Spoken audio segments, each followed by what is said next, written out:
Nek, sadar diri sedikit. Dompet butut isi receh begini tidak layak buat laporan polisi. Bensin motor saya jauh lebih mahal dari harga diri Anda. Lihat nenek peot ini. Dompet butut isinya cuma receh saja berani lapor polisi. Apa Anda tidak tahu, bensin motor saya lebih mahal dari harga diri Anda?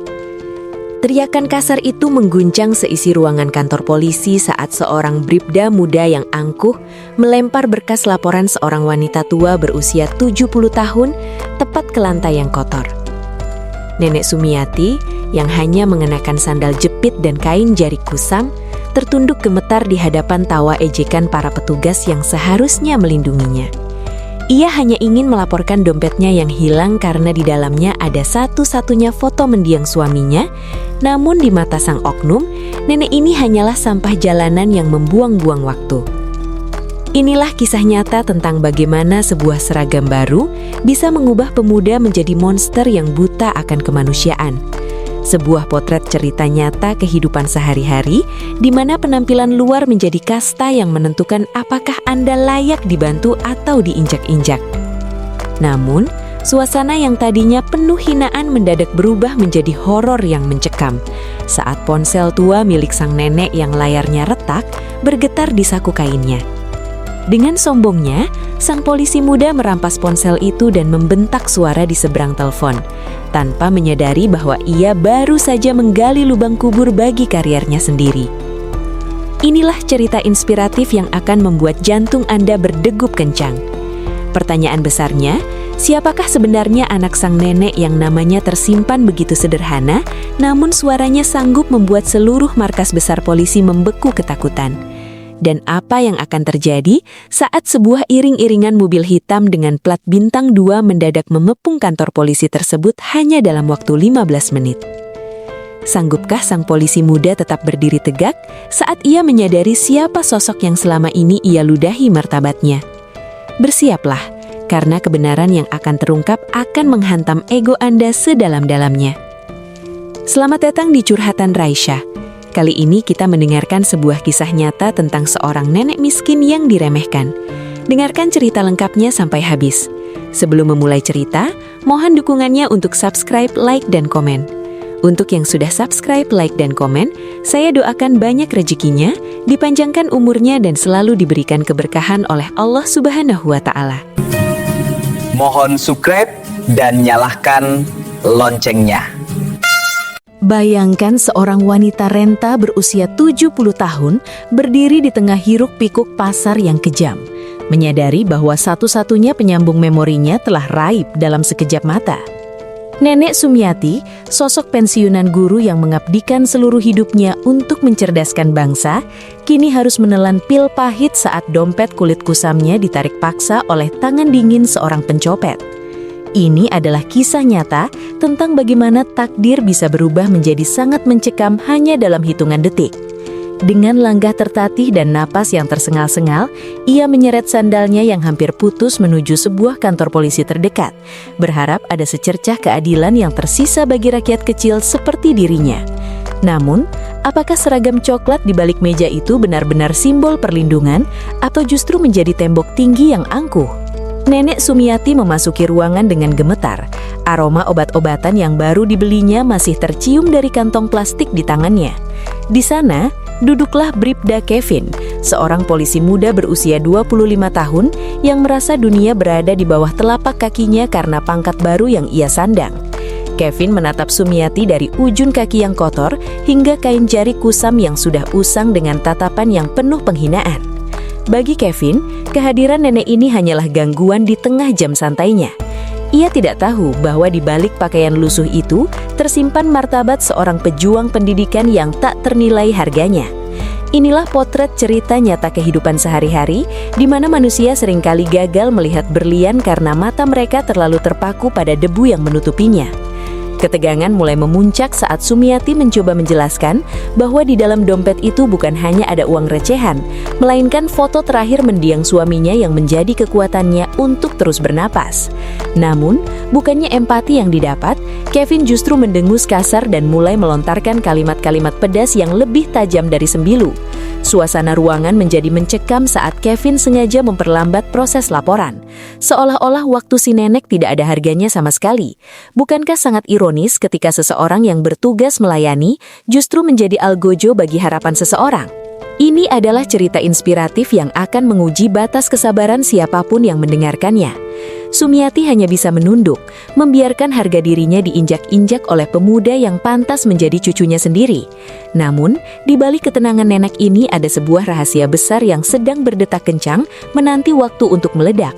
Pernahkah Anda berpikir, apa yang akan terjadi jika orang yang Anda remehkan ternyata memiliki kunci untuk menghancurkan seluruh masa depan Anda dalam satu panggilan telepon? Rasa penasaran kini mulai menyelimuti atmosfer kantor polisi tersebut, karena sebuah badai besar segera datang untuk menyapu bersih kesombongan yang tak berdasar. Apakah Bribda Kevin siap menghadapi kenyataan pahit yang akan menjungkir balikan hidupnya selamanya? Suasana di dalam ruangan SPKT itu mendadak menjadi sangat dingin dan menindas, seolah oksigen perlahan-lahan ditarik keluar oleh kesombongan yang meluap-luap. Bribda Kevin berdiri dari kursi empuknya, mencondongkan tubuh ke arah nenek Sumiati dengan senyum meremehkan yang menghina setiap kerutan di wajah wanita itu. Zaman sekarang itu yang paling penting adalah koneksi dan uang, Nek. Kalau cuma dompet kusam isi receh yang hilang, lebih baik cari saja di tempat sampah, daripada mengotori meja saya dengan laporan sampah. Teriaknya dengan suara yang menggelegar diikuti tawa ejekan dari beberapa rekan sejawatnya yang ikut teracuni oleh mentalitas serupa. Inilah kisah nyata yang sangat memilukan, di mana seragam yang seharusnya menjadi lambang perlindungan justru bertransformasi menjadi palu algojo bagi rakyat kecil yang tidak berdaya. Nenek Sumiati hanya terdiam mematung, tangannya yang gemetar meremas erat kain jariknya, menahan gejolak batin yang luar biasa hebat. Meskipun batinnya menjerit melihat institusi suci ini dinodai oleh perilaku oknum yang tak beradab, kesabarannya tetap berdiri kokoh setebal gunung. Setiap kata pedas yang keluar dari mulut Kevin terasa seperti sayatan sembilu yang menembus tulang. Namun Sumiati tidak membalas dengan amarah. Mengapa seorang manusia yang baru memegang secuil kekuasaan bisa menjadi begitu bengis terhadap sosok yang lebih tua? Ini adalah cerita nyata kehidupan sehari-hari tentang bagaimana arogansi masa muda seringkali membutakan mata hati terhadap nilai-nilai kemanusiaan yang mendasar. Namun di balik kebungaman Sumiati, ada sebuah teka-teki besar yang sedang menanti untuk terungkap. Apakah Kevin benar-benar yakin bahwa nenek di hadapannya ini tidak memiliki koneksi yang jauh lebih besar daripada angan-angannya? Ketegangan mencapai puncaknya saat Kevin sengaja melempar pulpennya ke lantai, memerintahkan Sumiati untuk memungutnya seolah-olah ia adalah pelayan rendahan. Ruangan itu menjadi sunyi senyap, hanya detak jam dinding yang terdengar seperti bom waktu yang siap meledak kapan saja. Ini adalah cerita inspiratif tentang ketabahan luar biasa di tengah badai penghinaan. Sumiati perlahan membungkuk, menahan nyeri di pinggangnya untuk mengambil pulpen tersebut, sementara Kevin terus mentertawakan tanpa menyadari bahwa setiap detik kesombongannya sedang dicatat oleh takdir yang sangat kejam. Pernahkah Anda berpikir bagaimana rasanya berada di posisi Kevin saat ia menyadari bahwa ia baru saja menghina ibu kandung dari orang yang bisa mengakhiri karirnya hanya dengan satu jentikan jari? Di tengah suasana yang kian mencekam, tiba-tiba sebuah getaran keras muncul dari kantong pakaian lusuh nenek Sumiati. Sebuah ponsel tua yang layarnya retak menyala, menampilkan sebuah panggilan yang akan mengubah seluruh atmosfer ruangan itu menjadi horor bagi siapapun yang mendengarnya. Siapakah sebenarnya orang di balik telepon itu yang namanya tersimpan dengan sangat sederhana, namun memiliki otoritas yang mampu menggetarkan seluruh markas besar sana? Rasa penasaran kini mulai menyelimuti setiap pasang mata di sana, karena sebuah badai besar segera datang untuk menyapu bersih kesombongan yang tak berdasar. Apakah Bribda Kevin siap menghadapi kenyataan pahit yang akan menjungkir balikan hidupnya selamanya? Udara di dalam kantor polisi itu mendadak membeku ketika sebuah getaran keras muncul dari saku pakaian lusuh nenek Sumiati. Ponsel tua dengan layar yang retak seribu itu menjerit, memecah kesunyian di tengah aksi hinaan yang sedang dilakukan Bribda Kevin. Sumiati yang masih membungkuk memunguti berkas laporan yang dilemparkan ke lantai, tidak sempat merogoh sakunya. Melihat hal itu, Kevin dengan gerakan bombastis dan kasar merampas ponsel tersebut dari tangan sang nenek. Ia melirik layar yang menyala, menampilkan nama kontak yang sangat sederhana, "Anakku sayang." Bukankah ironis melihat seseorang yang dianggap sampah oleh dunia, ternyata masih memiliki seseorang yang sangat mencintainya? Dengan senyum ejekan yang masih tersisa di sudut bibirnya, Kevin menggeser tombol hijau dan langsung berteriak tanpa basa-basi. "Woi, jemput orang tuamu ini sekarang juga. Jangan biarkan dia mengemis bantuan dan mengotori kantor kami dengan laporan tidak berguna." Tawa Kevin sempat meledak sesaat, seolah ia baru saja memenangkan sebuah pertarungan besar melawan rakyat kecil. Namun detik berikutnya, tawa itu lenyap ditelan keheningan yang mencekam. Suara di seberang telepon mendadak hening, sebuah kesunyian yang lebih menakutkan daripada badai manapun yang pernah menerjang. Inilah kisah nyata tentang bagaimana sebuah panggilan telepon bisa mengubah takdir dalam hitungan detik. Tiba-tiba, dari corong ponsel tua itu terdengar sebuah nada suara yang sangat dingin, berat, dan penuh wibawa yang sanggup menggetarkan tulang rusuk siapapun yang mendengarnya. "Sebutkan nama dan pangkatmu sekarang, atau saya sendiri yang akan menghancurkan pangkatmu itu dalam waktu kurang dari 1 jam." Kalimat itu bukan sekedar ancaman, melainkan sebuah perintah absolut yang mengandung otoritas tak terbatas. Kevin tertegun. Wajahnya yang tadi merah karena tawa, kini berubah menjadi pucat pasi seputih kapas. Anggota polisi lain di ruangan itu mulai saling pandang dengan tatapan horor, karena frekuensi suara itu terasa sangat akrab, mirip dengan suara yang sering mereka dengar di televisi atau saat apel besar di markas besar. Ini adalah cerita nyata kehidupan sehari-hari yang berubah menjadi horor bagi seorang oknum polisi yang merasa di atas angin. Mengapa suara itu sanggup membuat seluruh ruangan membeku, seolah-olah maut baru saja mengetuk pintu? Cerita inspiratif ini sedang mencapai titik didihnya, di mana sebuah rahasia besar tentang silsilah keluarga sang nenek mulai terkuak melalui getaran suara di ponsel retak tersebut. Pertanyaan besarnya adalah, mampukah Kevin tetap berdiri tegak saat ia menyadari bahwa anakku sayang yang ia maki-maki adalah orang yang memiliki bintang di pundaknya? Siapakah sebenarnya sosok yang sedang menahan amarah di balik telepon itu, dan badai sebesar apa yang akan menghantam kantor polisi ini dalam beberapa menit ke depan? Kengerian yang sesungguhnya baru saja dimulai. Bab 4. Kedatangan Sang Bintang. Hanya dalam hitungan menit yang terasa seperti keabadian, raungan sirine yang membelah jalanan mendadak berhenti tepat di depan gerbang kantor polisi tersebut. 3 mobil hitam mengkilap dengan plat nomor dinas khusus dan pengawalan ketat berhenti dengan decitan ban yang mencekam, seolah membawa badai maut ke depan pintu. Suasana di dalam ruangan SPKT yang tadinya riuh dengan tawa ejekan, seketika berubah menjadi kuburan yang sunyi. Seorang pria gagah dengan seragam dinas upacara lengkap, menyandang bintang 2 yang berkilau tajam di pundaknya, turun dengan langkah yang menggetarkan bumi. Wajahnya merah padam, sorot matanya bagaikan pedang yang siap menebas siapapun yang menghalangi jalannya. Inilah kisah nyata tentang puncak keadilan yang datang dengan cara paling bombastis dan tak terduga. Seluruh petugas di kantor itu, termasuk Kapolsek yang baru saja berlari keluar, berdiri tegak dengan posisi hormat sempurna dan tubuh yang bergetar hebat. Namun pemandangan berbeda terlihat di meja pendaftaran. Bribda Kevin mendadak lemas, wajahnya pucat pasi seperti mayat, hingga ia jatuh terjajar dari kursinya karena lututnya tak lagi mampu menopang beban ketakutan yang luar biasa. Sang jenderal tidak memedulikan hormat dari bawahannya. Langkah tegapnya langsung tertuju pada sosok wanita tua yang masih memegang kain jari kusam di sudut ruangan. Ini adalah cerita nyata kehidupan sehari-hari yang akan mengubah sejarah hidup semua orang di sana selamanya. Sanggupkah Kevin menatap mata sang jenderal setelah semua makian kotor yang ia lontarkan kepada wanita tua itu? Ketegangan mencapai titik didih saat sang jenderal berhenti tepat di depan Nenek Sumiati. Tanpa memedulikan debu di lantai atau kehormatan seragamnya, pria berkuasa itu langsung membungkuk, meraih tangan keriput Sumiati dan menciumnya dengan penuh takzim. Keheningan yang sangat mencekam menyelimuti ruangan saat sang jenderal berlutut di hadapan ibunya yang lusuh itu. "Ibu, maafkan aku.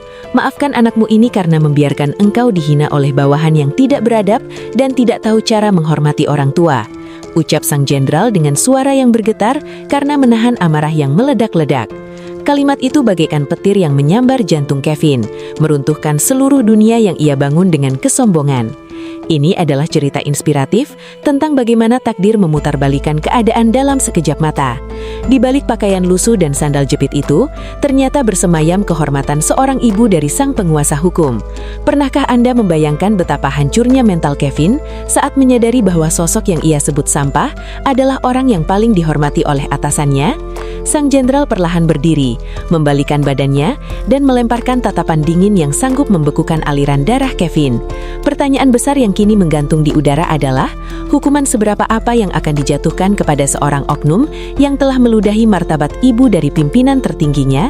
Apakah permintaan maaf masih memiliki arti di saat nasi telah menjadi bubur yang sangat pahit?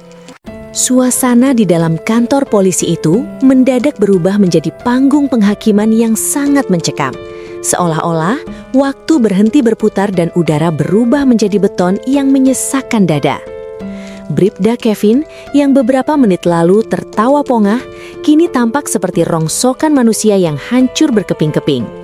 Dengan tubuh yang gemetar hebat dan wajah yang basah oleh air mata kehinaan, ia merangkak bersimpuh di kaki Nenek Sumiati, mencium ujung sandal jepit yang tadi ia hina sambil memohon ampun dengan suara yang parau dan pecah. Inilah kisah nyata tentang bagaimana karma tidak pernah salah alamat, datang dengan kecepatan yang lebih dahsyat daripada peluru. Namun, apakah air mata penyesalan yang terlambat sanggup menghapus noda hitam dari lisan yang telah melukai martabat seorang ibu? Sang jenderal berdiri tegak dengan aura kekuasaan yang begitu bombastis. Sorot matanya yang tajam tidak memberikan sedikit pun ruang bagi oknum yang telah merusak nama baik institusi Polri. Keheningan yang sangat menindas menyelimuti ruangan saat sang jenderal mengeluarkan perintah dingin yang akan mengakhiri masa depan Kevin selamanya. Hari itu juga, tanpa kompromi, surat pencopotan jabatan dan pemberhentian Ida dengan hormat diproses di depan mata seluruh anggota yang terdiam membeku. Ini adalah cerita nyata kehidupan sehari-hari tentang betapa mahalnya harga sebuah kesombongan. Kevin kehilangan segalanya, pangkat yang ia banggakan, karir yang baru dimulai, hingga harga dirinya sendiri. Semua musnah hanya karena ia gagal menghormati kemanusiaan di balik kemiskinan. Nenek Sumiati, sang pensiunan guru itu, hanya tersenyum tenang dengan keikhlasan yang luar biasa. Ia sama sekali tidak menyimpan dendam di hatinya yang seluas samudra. Baginya, penyesalan pemuda di bawah kakinya adalah pelajaran hidup yang sudah cukup adil. Namun hukum alam tetap berjalan sebagaimana mestinya. Inilah cerita inspiratif yang sangat emosional, membuktikan bahwa kerendahan hati akan selalu menang melawan arogansi yang buta. Pertanyaan besar yang kini menghantui pikiran semua orang yang menyaksikan kejadian itu adalah, butuh berapa banyak lagi Kevin yang harus jatuh agar manusia belajar bahwa seragam hanyalah kain, sementara adab adalah inti dari keberadaan kita. Ketika sang jenderal merangkul pundak ibunya yang lusuh dan menuntunnya keluar menuju mobil hitam tersebut, sebuah keheningan yang penuh rasa malu tertinggal di belakang mereka. Kevin hanya bisa tertunduk lesu di lantai dingin, menyadari bahwa gerbang masa depannya telah tertutup rapat akibat 1 jam kegilaan egonya sendiri. Bukankah hidup adalah tentang bagaimana kita memperlakukan mereka yang tidak bisa memberikan apa-apa kepada kita? Cerita ini berakhir dengan sebuah kenyataan pahit yang manis bagi keadilan, namun menyisakan satu pertanyaan reflektif bagi kita semua. Jika Anda adalah Nenek Sumiati, sanggupkah Anda tetap tersenyum tenang saat melihat penghina Anda hancur dalam sekejap mata? Rahasia kebahagiaan sejati ternyata bukan pada kemenangan, melainkan pada kemampuan untuk melepaskan beban benci. Narasi ini menjadi pengingat tajam dalam cerita nyata kehidupan sehari-hari bahwa pangkat dan jabatan hanyalah titipan yang bisa luruh dalam sekejap mata. Melalui kisah nyata ini, kita diajarkan untuk tidak pernah menilai seseorang hanya dari bungkusnya. Karena di balik pakaian lusuh Nenek Sumiati, mungkin tersimpan doa yang mampu menembus langit. Ini adalah cerita inspiratif tentang pentingnya adab di atas ilmu. Dunia tidak kekurangan orang pintar, namun sangat kekurangan jiwa yang tahu cara menghargai orang tua. Jangan biarkan seragam membutakan mata hati, sebab kehormatan sejati lahir dari kerendahan hati, bukan dari tingginya posisi.